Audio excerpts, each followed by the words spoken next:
Hello दोस्तों, जितने भी कैंडिडेट रेलवे ग्रुप डी और एनटीपीसी सीबीटी 2 का तैयारी कर रहे हैं वह जल्दी से maths by Guddu Yadav sir YouTube channel के साथ जुड़ जाएं। अब जानते हैं कि आपके जो रेलवे ग्रुप डी में है साइंस के रेलवे ग्रुप डी में जो साइंस के जो प्रश्न पूछे जाते हैं मैक्सिमम जो होते हैं 25 मार्क्स के प्रश्न पूछे जाते हैं साइंस से, सिर्फ साइंस से। यानी कि आप समझ सकते हैं कि साइंस को आपको कितना डीपली पढ़ना है। 10 MCQ या 100 MCQ करने से आपका जो है साइंस सही नहीं होगा। साइंस में जो प्रश्न होते हैं उसको डिटेल्स पढ़ना होगा, एकदम थ्योरी बाय थ्योरी पढ़ना होगा। तो जुड़ जाइए मेरे साथ। मैं गुड्डू यादव आप सभी को maths by Guddu Yadav sir में स्वागत करता हूं। आप जैसा कि इस स्क्रीन पे साइंस के कुछ प्रश्न देख रहे हैं, इसे आप MCQ या थ्योरी भी समझ सकते हैं। यह पूरे प्रीवियस ईयर्स पे बेस्ट क्वेश्चन है और NCERT के साथ। तो देख रहे हैं साइटोकाइनिन कोशिका विभाजन में वृद्धि करता है। First most important question, cytokinin कोशिका विभाजन में वृद्धि करता है। तो साइटोकाइनिन की खोज कौन किया था? मिलर ने 1955 ईस्वी में। साइटोकाइनिन का नामकरण कौन किया था? लिथॉम ने किया था। यह जीर्णता को रोकता है। RNA एवं प्रोटीन बनाने में सहायक है। RNA एवं प्रोटीन बनाने में सहायक है कौन? साइटोकाइनिन जो हार्मोन होता है। साइटोकाइनिन जो हार्मोन होता है RNA एवं प्रोटीन बनाने में सहायक है। ऑक्सिन जो हार्मोन होती है, ऑक्सिन हार्मोन की खोज 1880 ईस्वी में डार्विन ने किया था। यह पौधों की वृद्धि को नियंत्रित करने वाला हार्मोन है। तो आपसे प्रश्न बनेगा कि पौधों की वृद्धि को कौन हार्मोन नियंत्रित करता है? तो आपका उत्तर होगा ऑक्सिन्स। ऑक्सिन्स की खोज कौन किया था? डार्विन ने 1880 में। यहाँ पे एक छोटा सा देखिए फ्लोरीजेंस को फूल खिलाने वाला हार्मोन भी कहते हैं। यानी कि फूलों को खिलाने वाला हार्मोन कौन है? फ्लोरीजेंस है। नेक्स्ट यहाँ पे पूछा है पृथ्वी का द्रव्यमान यानी कि मास ऑफ अर्थ कितना है? 6 × 10⁻24 kg है। पृथ्वी का द्रव्यमान 6 × 10⁻24 kg है। पृथ्वी का घनत्व यह एग्जाम में पूछा गया है 5.52 ग्राम प्रति घन सेंटीमीटर है। 5.52 ग्राम प्रति घन सेंटीमीटर है। पृथ्वी का घनत्व सभी सौरमंडल पिंडों में सर्वाधिक होता है। यानी कि यहाँ से आप एक प्रश्न बन गया कि सौरमंडल पिंडों में सर्वाधिक घनत्व किसका है? तो पृथ्वी का है। पृथ्वी का द्रव्यमान यहाँ पे देखिए लगभग है, जो ओरिजिनल होता है 6 × 10⁻24 kg लगभग है, यही सही भी है। और जो पृथ्वी का द्रव्यमान लगभग में है 5.976 × 10⁻24 kg है। पृथ्वी की संरचना सियाल, सीमा और निफे से बनी है। यानी कि जो हमारा अर्थ है उसका स्ट्रक्चर किससे बना हुआ है? सियाल, सीमा और निफे से बना है। 3 चीज़ से मिलकर बना है। यह मोस्ट इम्पॉर्टेंट क्वेश्चन।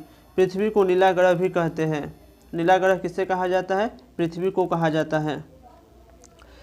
पृथ्वी का चंद्रमान की तुलना में 81 गुना अधिक है। यानी कि जो पृथ्वी का जो मास है, जो मास ऑफ अर्थ है, वो जो मून के मास से कितना गुना अधिक है? 81 गुना अधिक है।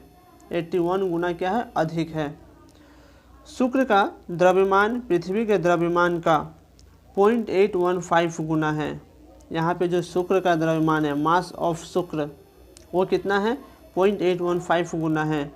शुक्र का घनत्व कितना है? 5.2 ग्राम प्रति घन सेंटीमीटर है।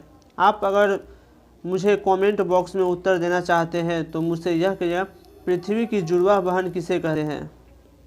हूबहू पृथ्वी जैसा ही सब कुछ है, किसे कहते हैं? मुझे कमेंट बॉक्स में उत्तर दीजिएगा। बुध का द्रव्यमान पृथ्वी के द्रव्यमान का 0.056 गुना है। नेक्स्ट, यह जो है बहुत बार प्रश्न पूछा गया है रेलवे में। सफ़ेद फास्फोरस को कहाँ रखा जाता है? तो सफ़ेद फास्फोरस को ठंडे पानी में रखा जाता है। सफ़ेद फास्फोरस या श्वेत फास्फोरस एक ही है। तो श्वेत फास्फोरस परमाणुओं के बीच का बंधन अपेक्षाकृत कमज़ोर होता है। यानी कि जो श्वेत फास्फोरस है उसके जो एटम होते हैं उनका जो बंधन होता है, बॉन्ड होता है, वो क्या होता है? कमज़ोर होता है। यदि वायुमंडल का तापमान 35 डिग्री सेंटीग्रेड हो जाता है तो श्वेत फास्फोरस स्वतः जल वायु में जल उठता है। वाह, यानी कि अगर वायुमंडल का तापमान 35 डिग्री सेंटीग्रेड हो जाता है तो श्वेत फास्फोरस क्या होता है, अपने आप जो है जल उठता है, वायु में क्या होता है, जल उठता है, इसलिए इन्हें ठंडे पानी में रखा जाता है। इसे प्रकाश में छोड़ने पर भी धीरे धीरे पीला हो जाता है। यह मोस्ट इम्पॉर्टेंट नॉलेज है आप लोगों के लिए। प्रकाश में छोड़ने पर क्या होता है, धीरे धीरे पीला हो जाता है, इसी कारण से इसे पीला फास्फोरस भी कहते हैं। यानी कि सफ़ेद फास्फोरस को पीला फास्फोरस भी कहते हैं। क्यों कहते हैं, क्योंकि प्रकाश में छोड़ने पर यह धीरे धीरे पीला हो जाता है। श्वेत फास्फोरस में गंध कैसा होता है, यह जो है लाइन जो है, यह लाइन जो है नोट कर लीजिए, यह जो लाइन है आपका, लहसुन जैसा गंध होता है। श्वेत फास्फोरस या पीला फास्फोरस में गंध कैसा होता है, तो लहसुन जैसा गंध होता है। श्वेत फास्फोरस का अणु सूत्र है P4।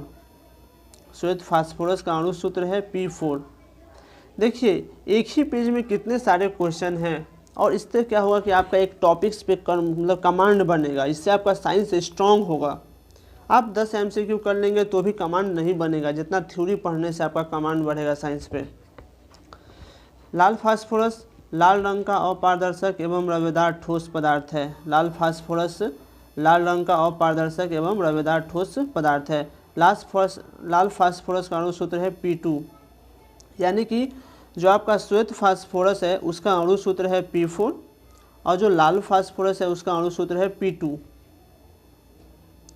आप लोगों को समझ में आती है तो शेयर करते रहिएगा।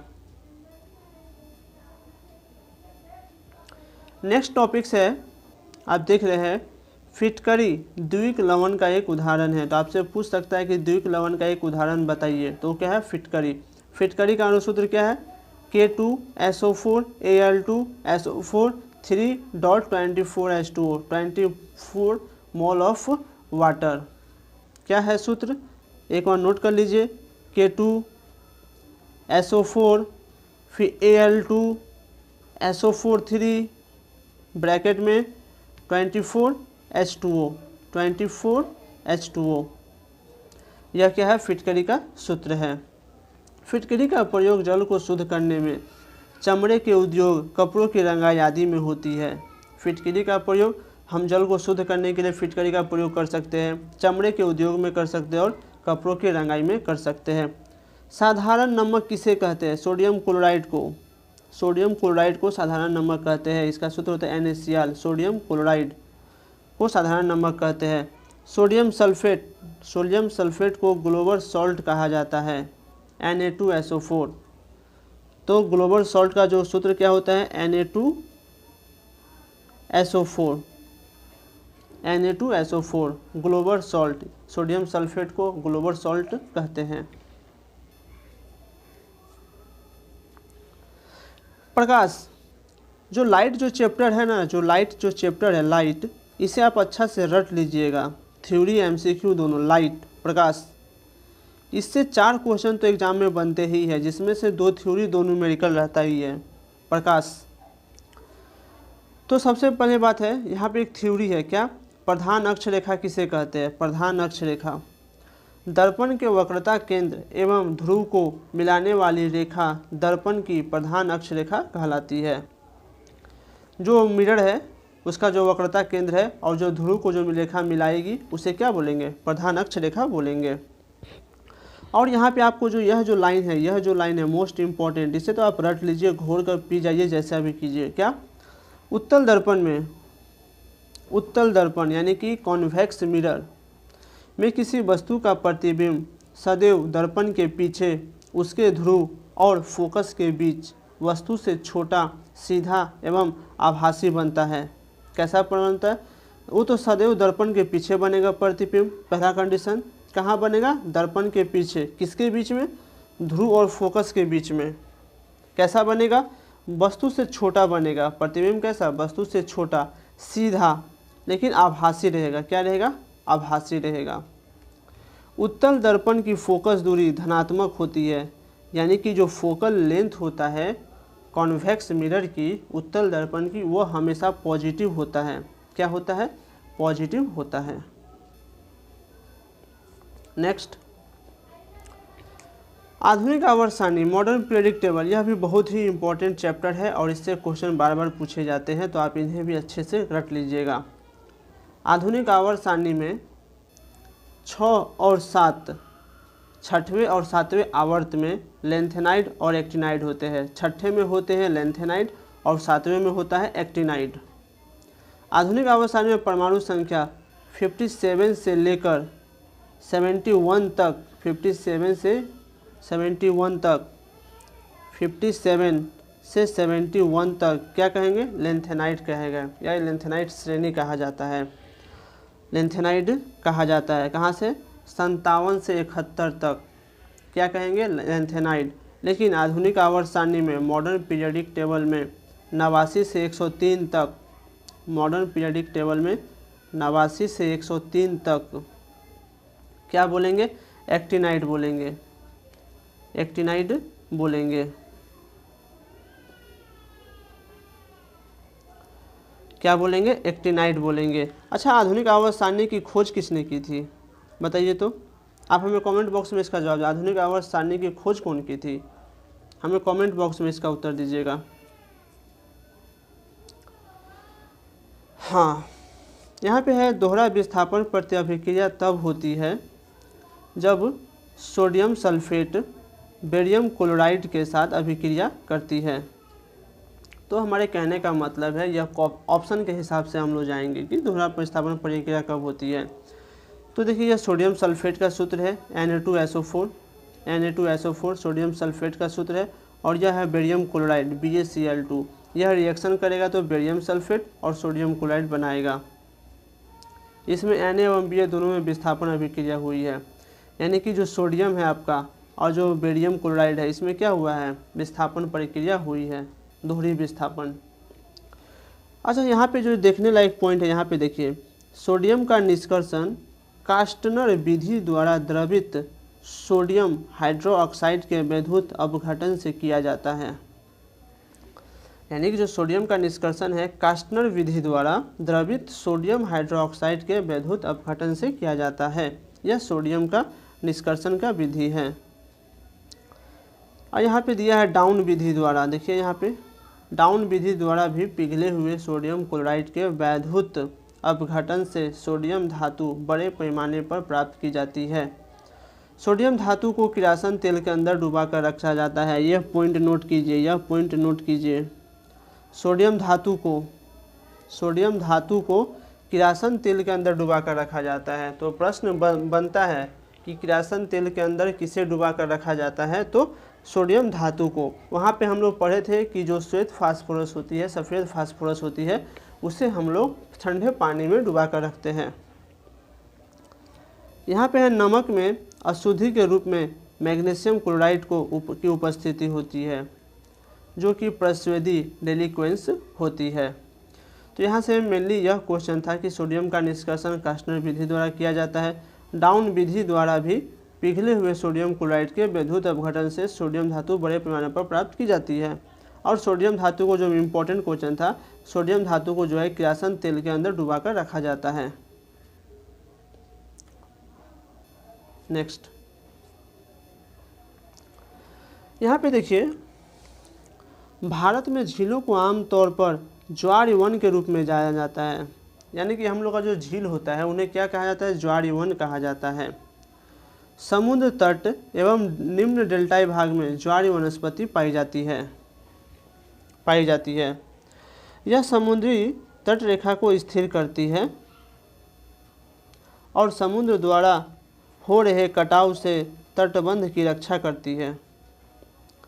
गंगा, ब्रह्मपुत्र डेल्टा, महानदी, कृष्णा, गोदावरी, कावेरी आदि नदियों के डेल्टाई भाग एवं पूर्वी तथा पश्चिमी तट भारत में ज्वार वन का मुख्य क्षेत्र है। तो ज्वार वन का मुख्य क्षेत्र कौन सा है? गंगा, ब्रह्मपुत्र डेल्टा, महानदी, कृष्णा, गोदावरी, कावेरी आदि नदियों के डेल्टाई भाग, आदि नदियों जो डेल्टाई भाग है वो क्या है? ज्वार वन का मुख्य क्षेत्र है। मैंग्रोव, नारियल, सुंदरी वन, तार, बेत, बांस आदि मुख्य ज्वार वन का उदाहरण है। तो ज्वार वन का उदाहरण कौन सा है? मैंग्रोव, नारियल, सुंदरी वन, तार, बेत, बांस आदि। Oak, chestnut, maple, silver fir, pine, देवदार, एल्डर आदि वृक्ष पर्वतीय वनस्पति है। आदि वृक्ष कौन से वनस्पति है? पर्वतीय वनस्पति है। खजूर, बबूल, नागफनी आदि मरुस्थलीय वनस्पति है। तो यह साइंस के कुछ थ्योरेटिकल क्वेश्चन थे जो एमसीक्यू और थ्योरेटिकल मिक्स थे। अगर आप लोगों को वीडियो अच्छी लगी हो तो शेयर कर दीजिएगा, और आप हमसे एमसीक्यू भी पढ़ना चाहते हैं, आप अगर हमसे एमसीक्यू प्लस थ्योरी पढ़ना चाहते हैं तो हमें कमेंट बॉक्स में कमेंट कर दीजिएगा। हमें क्या कीजिएगा? कमेंट कर दीजिएगा, तो मैं एमसीक्यू और थ्योरी दोनों साथ साथ लेकर आऊँगा। इस तरह आप लोग मैथ के सारे क्लासेस देख सकते हैं, जीके की सारे क्लासेस देख सकते हैं, साइंस की सारे क्लासेस देख लीजिएगा। आपके जो आने वाले एग्ज़ाम है ग्रुप डी, उसमें बहुत ही हेल्पफुल रहेगा, बहुत ही हेल्पफुल होने वाला है। तो आज के लिए इतना ही, मिलते हैं नेक्स्ट क्लास में। और वीडियो को शेयर करना मत भूलिएगा, शेयर कर दीजिएगा।